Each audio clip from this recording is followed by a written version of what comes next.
जो आदमी खुद को बहुत स्ट्रॉन्ग समझते हैं वो ये देख सकते हैं कि बेटा इस चीज़ के सामने मेरी जो स्ट्रॉन्गनेस है वो किसी काम की नहीं है। तब उनको लाइफ में एहसास होता है कि मैं तो भाई दास हूँ, मैं तो स्लेव हूँ। और वो इतनी डीप स्लेवरी है, मैं तो ये भी नहीं देख पा रहा कि वो मेरे को पकड़ती कहाँ से है। बस वो खाना खा रहा है, बेचारा बैठा है, एकदम से कामुकता पकड़ लेगी।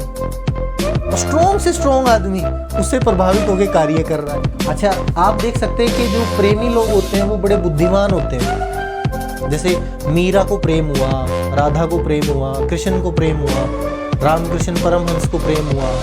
उनके प्रेम में हमें बड़ी ना बुद्धिमानी दिखती है। लेकिन जो लोग सेक्स से पीड़ित होते हैं, आप देख सकते हैं हम तो उनको अंधा पाते हैं। नमस्कारम। आज थोड़ा सा हटके ऑफ टॉपिक है तो इसके बारे में थोड़ी सी चर्चा कर लेते हैं कि हम करना क्या चाह रहे हैं। बेसिकली आज हम ना सेक्स के बारे में बात करेंगे, क्योंकि बहुत सारे इसका ज्ञान थोड़ा सा समाज से है भी नहीं, समाज में भी नहीं है, और ये आध्यात्मिक लोगों के लिए है और वैसे भी है। लेकिन इसकी जो मुझे ज़रूरत लगी वो जो अध्यात्म के जो शिष्य हैं, अध्यात्म पर जो चलना चाहते हैं, जो साधक हैं, उनके लिए ये ज्ञान बहुत आवश्यक है। क्योंकि वो उस ऊर्जा को ना समझने के कारण बहुत सारा अपना समय गंवा देते हैं। और मैं इसको फाउंडेशन टू स्पिरिचुअलिटी इसलिए कह रहा हूँ क्योंकि ये ऐसा दरवाज़ा है, सेक्स एक ऐसा दरवाज़ा है, सेक्स ऊर्जा जो है जिससे आपको गुजरना ही पड़ता है और कोई तरीका नहीं है इससे बच जाने का।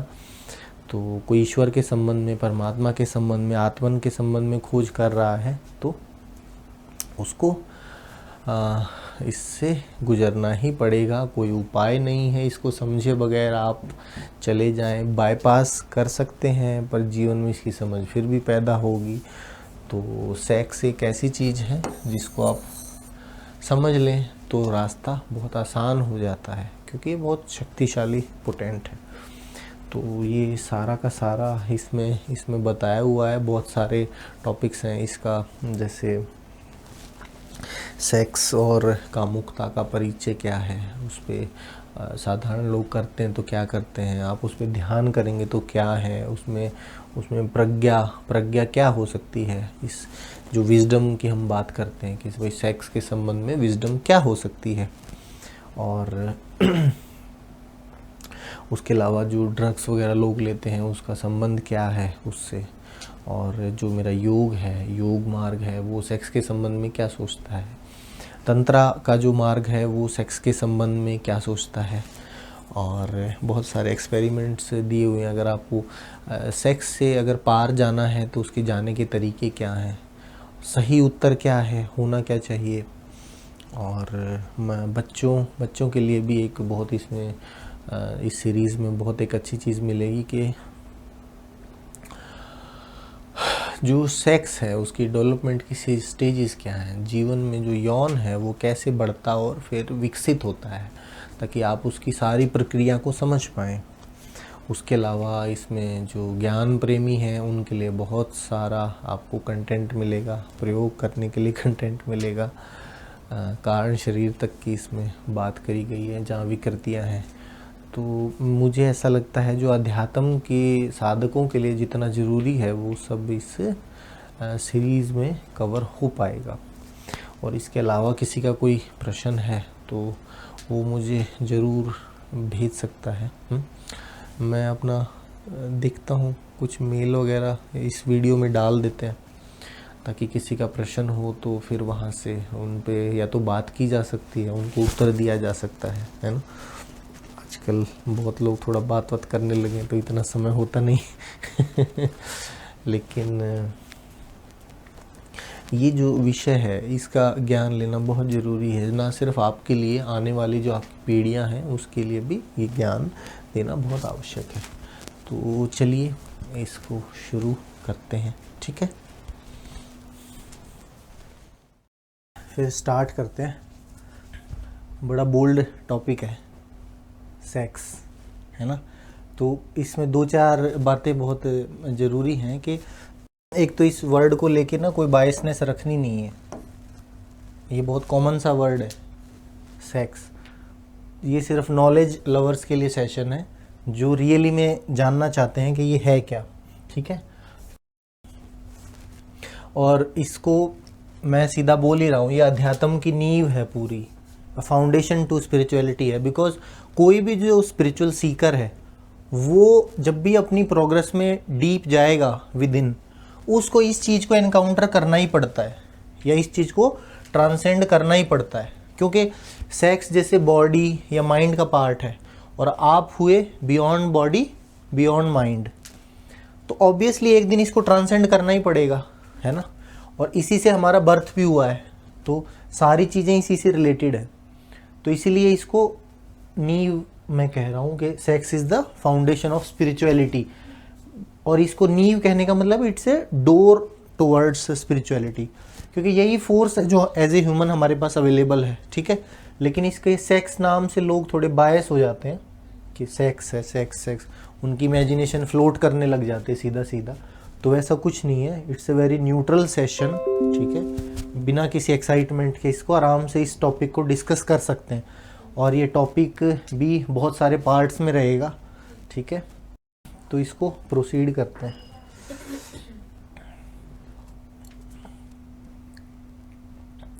सबसे पहले तो इसके इंट्रोडक्शन से ही स्टार्ट करते हैं कि बेसिकली है क्या सेक्स और कामुकता। एक परिचय, सेक्सम किसको कह रहे हैं, जो हमारे अंदर जो पोटेंशियल फोर्स है, और कामुकता मतलब जब वो हमारे ब्रेन का पार्ट, माइंड का पार्ट बन जाती है। जैसे सेक्स तो नेचुरली एनिमल्स में भी होता है, जानवरों में भी होता है, लेकिन वो उनकी बॉडी तक सीमित रहता है, वो सीजनल है। लेकिन अगर कोई व्यक्ति सेक्सुअल ही फील कर रहा है विदाउट इवन द अर्ज, देखना चाहता है ना, अदर देन जेनाइटल्स, जब सेक्सुअलिटी उसके जीवन में आ जाती है तब उसको फिर हिंदी में हम कामुकता कह देते हैं, और दोनों अलग चीज़ हैं, ठीक है। तो सबसे पहले देखते हैं कि है क्या। जो कामुकता या सेक्स है ना, वो एक नया जीवन बनाने की एक मानवीय उत्सुकता है। ये हमारी फंडामेंटल अर्ज है to create a new life. ये बिल्कुल नेचुरल उत्सुकता है हमारे अंदर। जो प्रोक्रिएशन है, रिप्रोडक्शन है, ये बिल्कुल फंडामेंटल है हमारी लाइफ में, ठीक है। और जो हम भोजन करते हैं, भोजन के बाद का सबसे ये मौलिक आग्रह है, जो अर्ज होती है किसी ह्यूमन के अंदर, है ना। क्योंकि फूड भी बहुत फंडामेंटल अर्ज है, ना खाओगे तो परिणाम भुगतने पड़ेंगे। ऐसे ही सेक्स भी एक बहुत मौलिक अर्ज में आता है। इसीलिए फिर हम इसको कहते हैं कि इसको लाइफ एनर्जी कहना ज़्यादा ठीक है ना। लाइफ एनर्जी मतलब जो हमारा source of energy. Now sex एक बहुत ही साधारण सी ड्राइव है। ड्राइव मतलब जो हमें कुछ करने को मजबूर करती है, ये इतनी साधारण है, ठीक है। और शरीर में एक रासायनिक परिवर्तन है, मतलब केमिकल चेंजेस है। और क्या है बॉडी में जो सेक्स से जिससे सब लोग परिचित हैं, वो क्या है, सिर्फ एक केमिकल चेंजेस हैं। और ये कब होते हैं, जब हम थोड़े से प्यूबर्टी में आते हैं, 14-15 साल या 17 साल। आजकल तो प्यूबर्टी की एज भी कम होती जा रही है बच्चों की, 7 साल में मैच्योर हो जाते हैं बच्चे, क्योंकि वो भी परवर्जन है, एक नेचुरल साइकिल तोड़ के बच्चे जल्दी इन्फॉर्मेशन लेके उसकी तरफ जा रहे हैं, ठीक है। अच्छा, बड़े मजे की बात क्या है, ये एक सुखद अनुभव भी है, ये सबको पता है। जब हम सेक्सुअल फील करते हैं या उसमें एक्शन के लिए जाते हैं तो यह एक सुखद अनुभव है, और यही हमें प्रजनन के लिए प्रेरित करने का प्रकृति का तरीका भी है। इस प्रोसेस में अगर सुख इन्वॉल्व नहीं होगा तो लोग शायद इसकी तरफ जाएं ही ना। तो आप ये देखिए, प्रकृति ने ये कार्य करने के लिए हमें साथ में प्लेजर भी जोड़ दिया है। वही प्लेजर लोगों को ड्राइव भी करता है उसमें बार बार जाने के लिए, लेकिन उसका यूज़ क्या है, एक नया जीवन क्रिएट करना है प्रकृति को। आपकी तो लाइफ साइकिल थोड़ी सी है ना। तो सेक्स बेसिकली एक नया जीवन क्रिएट करने का एक प्रोसेस है। तो उसमें नेचर ने क्या डाल दिया, एक सुखद अनुभव डाल दिया। अब वो इतना सुखद अनुभव है कि उससे कोई बच नहीं सकता, वो बहुत डीप प्लेजर है, ठीक है। उसको हम देखते हैं कि वो डीप प्लेजर कैसे आएगा। तो ये तो हमने देखा ना, ये बहुत एक डीप प्लेजर है जो इसमें इन्वॉल्व होता है, और इसीलिए सब लोग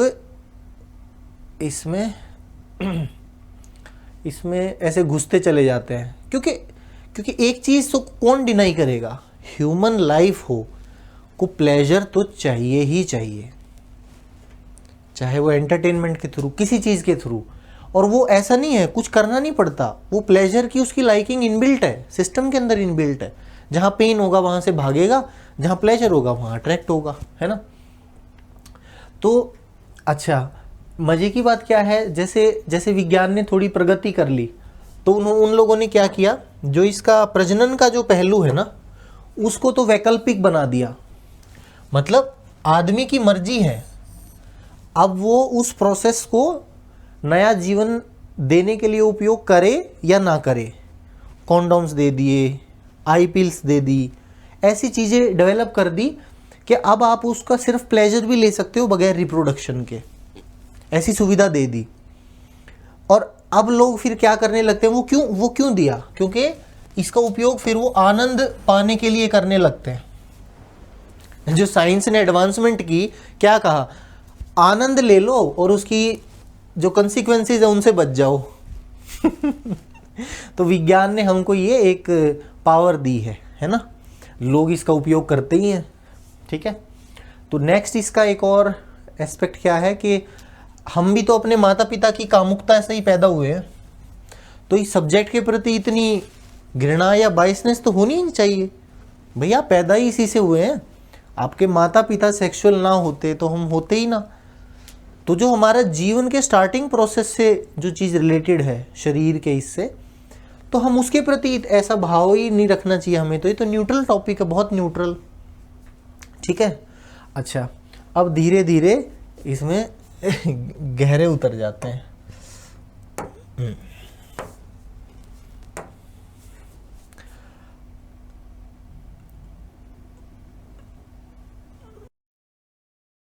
अब हमने ये भी देखा होगा कि बाहर से लोग तो बहुत पवित्र दिखते हैं, कोई सिविलाइज्ड, बिल्कुल सभ्य, शायद इनमें ना कामुकता है ही नहीं, है ना, ऐसा लगता है ना। लेकिन सबको पता है कि उनके भीतर से कामुकता निकल रही है, इसको कोई डिनाई नहीं कर सकता। क्या इसको कोई, सब लोगों बाहर से तो समाज क्या दिखाता है कि मेरे अंदर तो कामुकता है ही नहीं, ऐसा करते हैं ना लोग, आंखों से देख लेंगे, ऐसे इशारे कर लेंगे कि समझ नहीं आएगा किसी को, चुपके से देख लेंगे, कोने में बैठ के पढ़ लेंगे, कुछ भी मूवीज़ देख लेंगे। लेकिन वो वही इंसान बाहर दुनिया में जाके क्या दिखाएगा कि मैं तो इतना पवित्र हूं, मेरे अंदर तो सेक्सुअलिटी है ही नहीं। दिखाता है ना ऐसे, लेकिन उनके भीतर से तो कामुकता निकल ही रही है। इसको वो डिनाई नहीं कर सकते। कैसे डिनाई करेंगे, अकेले में तो निकल रही है ना।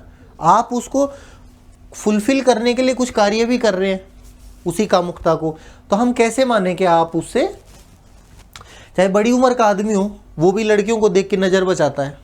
क्यों बचाता है? क्योंकि उसके अंदर कहीं ना कहीं कामुकता है, चाहे वो उनसे बच रहा है चाहे उनको देख रहा है।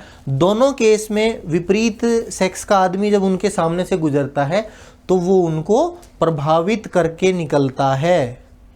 और अगर वो प्रभावित हो रहे हैं, इसका मतलब वो कामुकता उनको टच कर रही है, वो इससे बच नहीं सकते, ठीक है। अच्छा, और क्या है, कामुकता का जो खिंचाव है ना, वो इतना ज़्यादा है, जितना वो सोच सकते हैं उससे भी बहुत अधिक शक्तिशाली है, बहुत ज़्यादा शक्तिशाली है। इसीलिए तो भारत में उसको तो एक अलग से देवता ही बना दिया, कामदेव। है ना, बहुत ज़्यादा शक्तिशाली है, बहुत ज़्यादा शक्तिशाली। आप इमेजिन नहीं कर सकते कि कामुकता अगर आपको पकड़ ले तो आदमी की क्या हालत हो जाती है।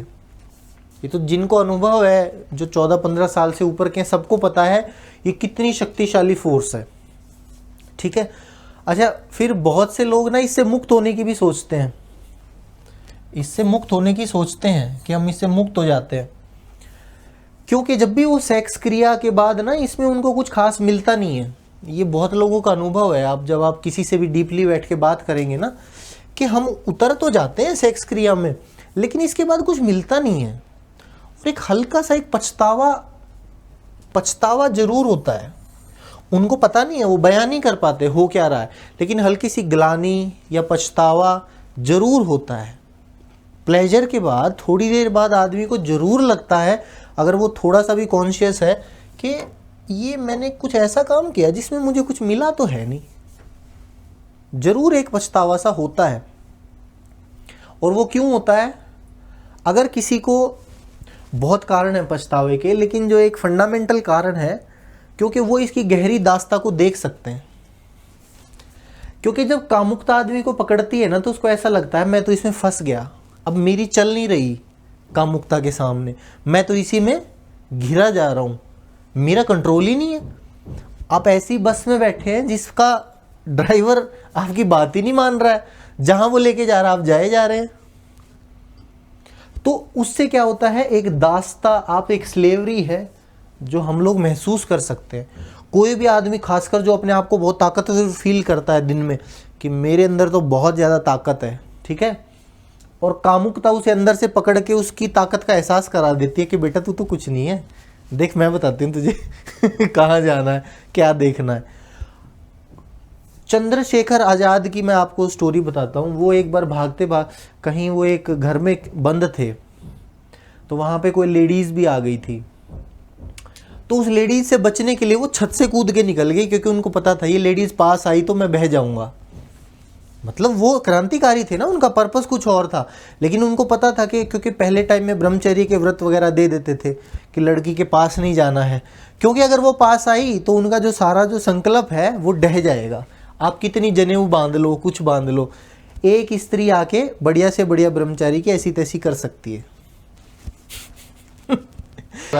तो जो आदमी खुद को बहुत स्ट्रांग समझते हैं, वो ये देख सकते हैं कि बेटा इस चीज़ के सामने मेरी जो स्ट्रांगनेस है वो किसी काम की नहीं है।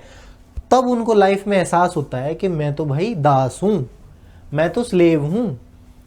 और वो इतनी डीप स्लेवरी है, मैं तो ये भी नहीं देख पा रहा कि वो मेरे को पकड़ती कहाँ से है। बस वो खाना खा रहा है, बेचारा बैठा है, एकदम से कामुकता पकड़ लेगी। और स्ट्रॉन्ग से स्ट्रॉन्ग आदमी उससे प्रभावित होकर कार्य कर रहा है ना। अच्छा, अब और इसमें थोड़ा गहरे चल पड़ते हैं कि जो सेक्स है ना, वो प्रेम का शुरुआती बिंदु है। अब देखो हम किस तरफ जा रहे हैं। सेक्स बस प्रेम का शुरुआती बिंदु है। प्रेम हम किसको कह रहे हैं? सेक्स अगर उसका लोएस्ट लेडर है, पायदान है, तो प्रेम हाईएस्ट पायदान है उसका।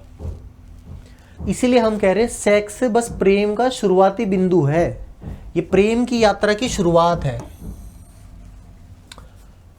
और जो भी हमने ये शब्द सुने, जो प्रेम, समाधि, ये सब काम ऊर्जा के रूपांतरण हैं।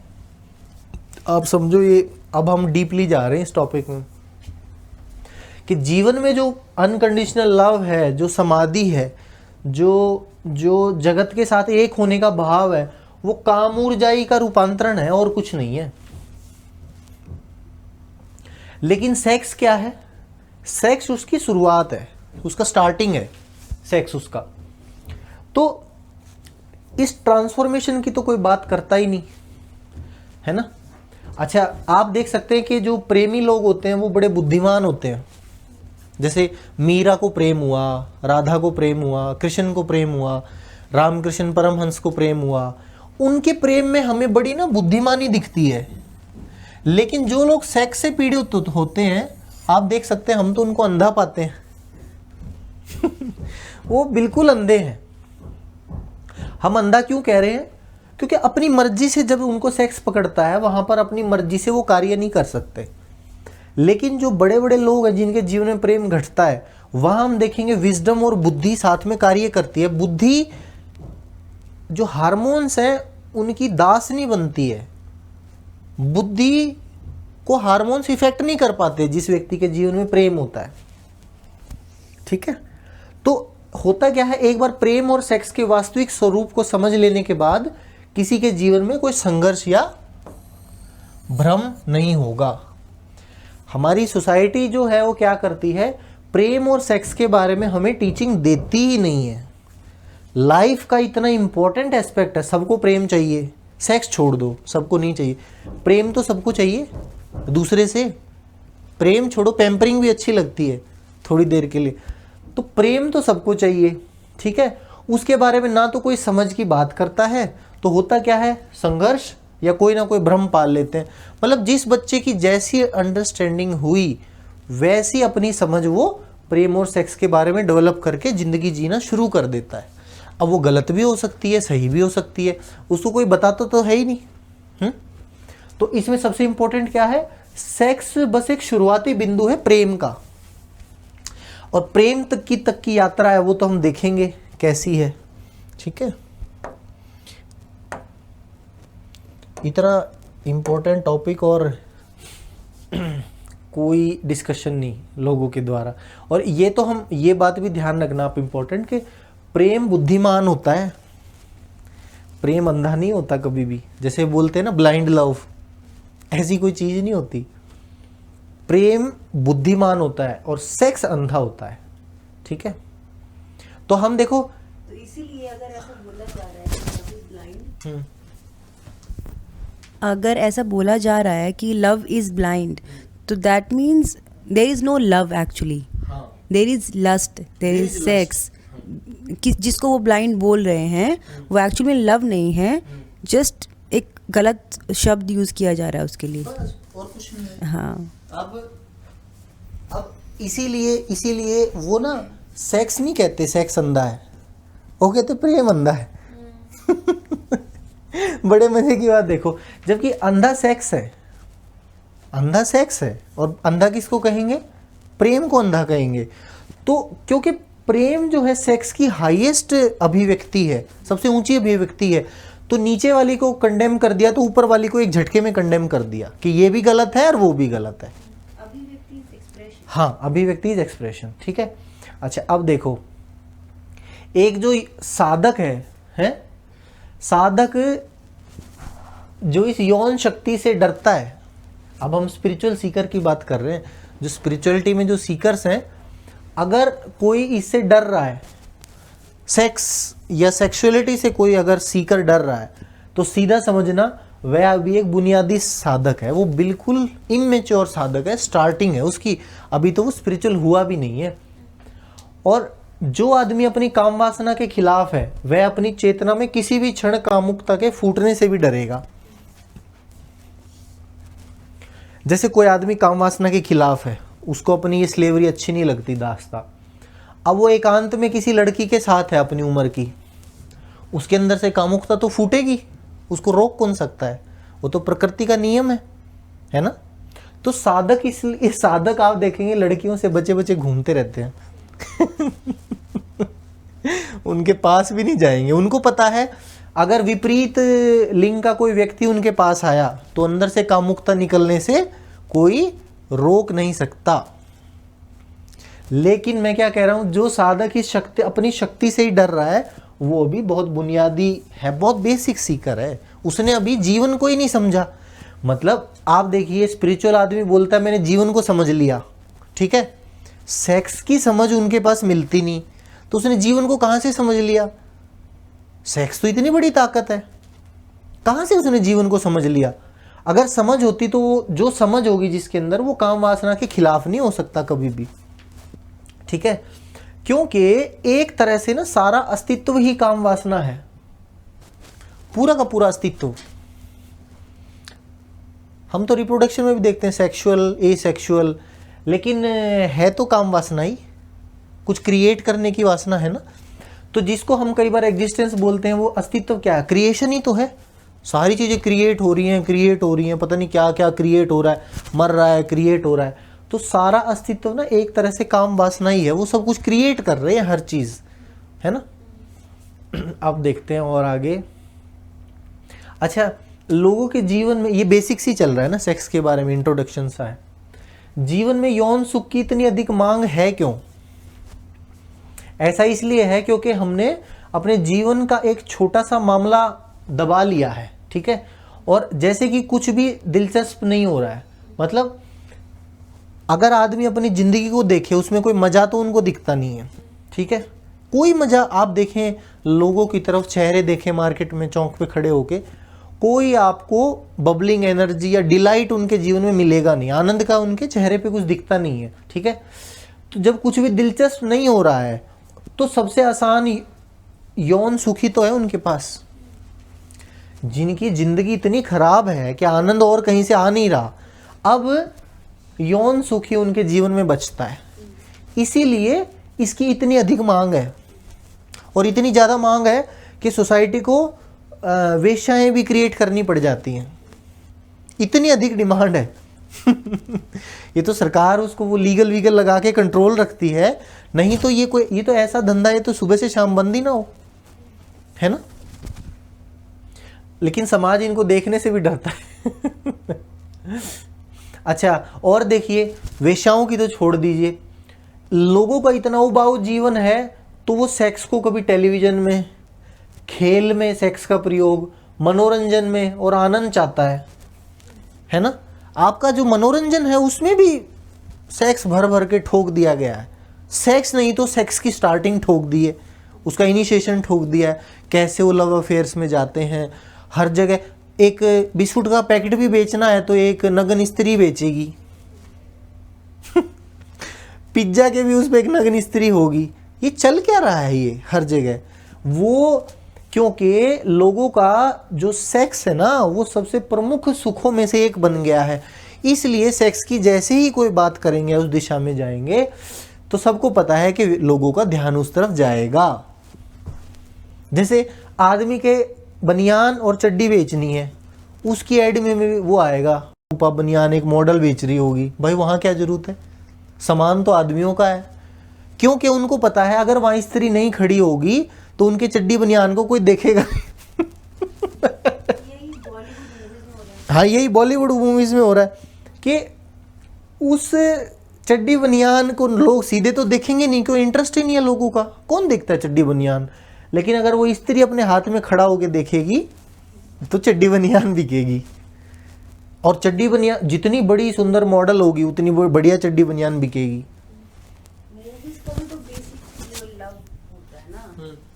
जो बॉलीवुड मूवीज़ हैं जितनी भी, अगर हम शुरू से देखें तो जिससे हमें रियली में नॉलेज वाली कोई चीज़ है, ऐसी स्टोरीज तो बहुत रेयर होती है और ना वो हिट होती, पीछे पीछे रहती हैं।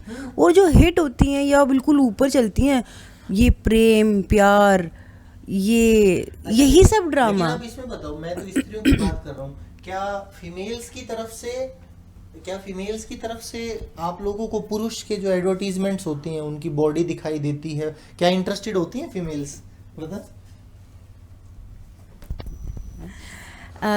ये ऐसा नहीं होता फीमेल्स के साथ एक्चुअली, कि फीमेल्स आर अट्रैक्टेड बाय, जैसे सबको पता है कि हाँ, जो मॉडल्स हैं, हाँ, फीमेल, इनफैक्ट ये होता है कि फीमेल से इनफैक्ट ज़्यादा वो करती हैं, मैं जैसे कि मेल्स करते हैं ना, तो even females like to watch beautiful females rather than males. हाँ, क्योंकि जैसे आप लोगों का जितना भी सामान बिकता है तो उसमें भी ऐड फीमेल्स की होती है, वहाँ जेंट्स, वहाँ भी मेल्स नहीं होते हैं, लेकिन मेल्स का जितना सामान है वहाँ पे फीमेल्स जरूर ऐड करती हुई मिलेगी। ऐसा इसलिए है क्योंकि लोगों का जो सबसे प्रमुख जो एंटरटेनमेंट है वो सेक्स हो चुका है, यौन सुख, और ये मेजॉरिटी ऑफ पॉपुलेशन का, ठीक है।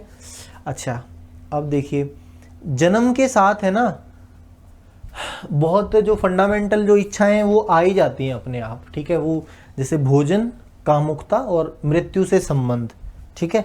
और अगर मृत्यु रहेगी तो भय भी रहेगा, है ना, जब तक मृत्यु का डर रहेगा जीवन में भय भी रहेगा। तो ये हमारे जीवन की कुछ बुनियादी इच्छाएं हैं, भोजन, कामुकता, सेक्स और मृत्यु, है ना, और इसके रिलेटेड भय, ठीक है। अब देखो हम इसके बारे में और बड़ा इसको डिटेल में जाएंगे बाद में। यौन संबंधों की तीव्र इच्छा अहंकार से मुक्त होने की इच्छा है, क्योंकि अस्तित्व से अलग होने में पीड़ा होती है। जैसे एक आदमी खड़ा है, वो तो ये मान रहा है ना कि एक मैं हूं और एक सारा जगत है, तो एक अलगाव तो हुआ ना कि एक मैं हूं और एक जगत है, ठीक है। जो उसको अलग कर रहा है वो है अहंकार। अहंकार उसको अलग कर रहा है, ठीक है। अब ये जो अहंकार है, जैसे ही उसने अस्तित्व से अलग कर दिया, तो अलग होने में पीड़ा नहीं होती है? किसी बच्चे को घर से निकाल दें तो एक पीड़ा होती है ना, कि भाई मेरे को घर से निकाल दिया, अपनों ने निकाल दिया। अब अगर जगत से ही किसी को अलग होना पड़े अहंकार की वजह से, जैसे छोटे बच्चे को अलग होने का पता नहीं होता, उसके लिए सारे घर एक हैं, सारे माँ बाप एक हैं, कोई ज़्यादा फर्क नहीं करता। लेकिन जैसे जैसे बड़ा होता है, उसका अहंकार बड़ा होता है, तब उसको पता लगता है मैं हूँ, और उस मेरे होने के कारण उसको एक सर्टेन पीड़ा होती है। ये बहुत डीप हो गया स्पिरिचुअल, पर इसको आप बस इंफॉर्मेशन की तरह ले लीजिए कि जो अहंकार है ना, वो हमको एक अस्तित्व से अलग कर देता है, ठीक है। ये आप लोग कभी देख पाएंगे इसको आराम से, क्योंकि अहंकार कहता है मैं हूँ, मैं ये हूँ। जैसे अस्तित्व में तो सब कुछ है, उसमें से किसी एक हिस्से को अहंकार कह रहा है ये मैं हूँ, जबकि वो सांस भी अस्तित्व से ले रहा है, सब कुछ अस्तित्व से ले रहा है, जुड़ा हुआ है उससे। लेकिन उसका अहंकार क्या कह रहा है कि ये शरीर मैं हूँ, ये मन मैं हूँ। तो जैसे उसने एक चीज़ को मेरा कहा तो बाकी सब पराया हो गया। तो ये अहंकार उस परायेपन का एक वो है। अब होता क्या है, जो कामुकता और जो संभोग है वो एक पल के लिए इस अस्तित्व से अलगाव को दूर कर देता है, आपको मर्ज कर देता है। वो कामुकता और जो संभोग है थोड़ी देर के लिए, अब वो पीड़ा को जैसे ही दूर करता है, इसीलिए वहाँ पे एक उसमें सुख की अनुभूति होती है, जो सेक्स और उसमें अनुभूति होती है। लेकिन साथ में ये बड़ा अस्थाई है, थोड़ी देर के लिए आपको वो पीड़ा से बचा लेता है, पर तुरंत बाद उसको आपको फिर से वैसा ही, जैसे आपको होश आएगा अगले दिन होगा फिर वही हो जाएगा, ठीक है। लेकिन ये बहुत लास्ट का टॉपिक है, ये धीरे धीरे समझ आएगा। अच्छा, अगर कोई पूछे यदि आप वास्तव में अपने अंदर कामुकता से मुक्ति चाहते हैं तो आप इसे बदलने के लिए क्या करोगे? कोई आदमी बोल रहा है भाई मुझे मुक्ति चाहिए, क्या करोगे? क्या आप ब्रह्मचर्य का व्रत ले सकते हैं सीधा, जो बहुत लोग करते हैं, आगे से मैं नहीं करूँगा, आगे से मैं नहीं जाऊँगा, बहुत लोग क्या ले सकते हैं? आप ब्रह्मचारी होने का ढोंग कर सकते हैं, लेकिन गहरे में कामुकता का ज्वालामुखी जारी रहेगा। किसी को लगता हो कि ये बड़ी चीज़ वैसी है, कोई संकल्प ले ले अगले 1 साल तक मैं कामुक नहीं होऊंगा, फिर झटका देखे कामुकता क्या होती। जितना इसके अगेंस्ट में संकल्प करेगा, व्रत लेगा कि आगे से मैं नहीं करूंगा, उतना ज़्यादा ज्वालामुखी अंदर बनता चला जाएगा। कोई संकल्प लेके तो दिखाए इसके खिलाफ, मैं आगे से सेक्सुअल फील नहीं करूंगा, करके देखे, फिर ये अपना असली रूप दिखा देगी। क्योंकि तुम एक ऐसे ज्वालामुखी पर बैठे हो जो कभी भी फूट सकता है, कभी भी इतनी सेक्सुअलिटी भर जाएगी कि अपॉर्चुनिटी मिली नहीं, आप फिसले नहीं, आपको लगेगा ये तो मैं करना ही नहीं चाहता था या चाहती थी, पर मैंने किया कैसे? भाई ये ज्वालामुखी तो कुछ भी करवा सकता है आपसे, आपके अंदर, क्योंकि आपने इसके अगेंस्ट में व्रत ले रखा है ना। और जैसी अपॉर्चुनिटी मिलेगी, इस व्रत का तो कोई मूल्य नहीं है। आप अंदर से संकल्प लेके बैठे हैं, आगे से मैं लड़कियों को नहीं देखूंगा, लड़की दिखी नहीं और संकल्प टूटा नहीं। थोड़ा और जो हिम्मत वाला होगा संभल जाएगा 1 मिनट बाद कि भाई मैं नहीं देख रहा। लेकिन एक बार तो फिसल जाता है बेचारा। मैंने तो देखा है, ऑफिस में एक लड़की आएगी, सारा ऑफिस ऐसे उसको चुपके से देख के, लेकिन अपना काम फिर करने लग जाता है। लेकिन होता क्या, एक बार तो सबका व्रत हिल गया ना। कुछ लोग कहेंगे बड़ा नेचुरल है, नेचुरल है तो उसकी बताओ ना, तुम उसकी समझ क्या है? अगर वो प्राकृतिक है तो बताओ, क्या सब लोग ऐसा देखते हैं? क्या विदेशों में भी ऐसा देखते हैं, या ये भारत में ज़्यादा पाया जाता है? अगर ये प्राकृतिक है लड़कियों को देखना, तो ये विदेशों में इतना कम क्यों है? तो अच्छा, अगर आप अपनी कामुकता के भय से लगातार कांपते रहेंगे, लगातार डरते भी रहेंगे, आप लोग देखना समाज में ऐसे भी लोग हैं जो जिन्होंने व्रत ले लिया आगे से हम कामुक नहीं होंगे।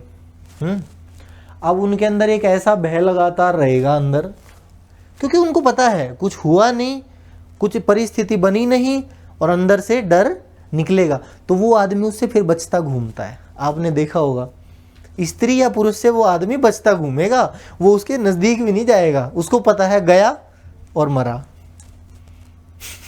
इसलिए आपने देखा होगा परिवार के लोग जवान बच्चों को अकेला भी नहीं छोड़ते। उनकी पहरेदारी करनी क्यों पड़ती है बच्चों की? क्यों करनी पड़ती है? किस चीज का डर है? वो इस चीज का डर है कि कामुकता का भय उनको पता है कि बच्चा चाहे बड़ा हो छोटा हो, अगर अंदर से कामुकता ने पकड़ लिया तो ढह जाएंगे। तो माँ बाप उनकी प्रोटेक्शन भी करते हैं, नहीं भाई नहीं। अच्छा, इसमें जब तक हम अपनी कामुकता से परे नहीं जाते, या आनंद प्राप्त करने के अन्य तरीकों का पता नहीं लगाते, देर सवेर आप अपने प्रेमी से तंग आ जाएंगे। ये बड़ा पक्का है।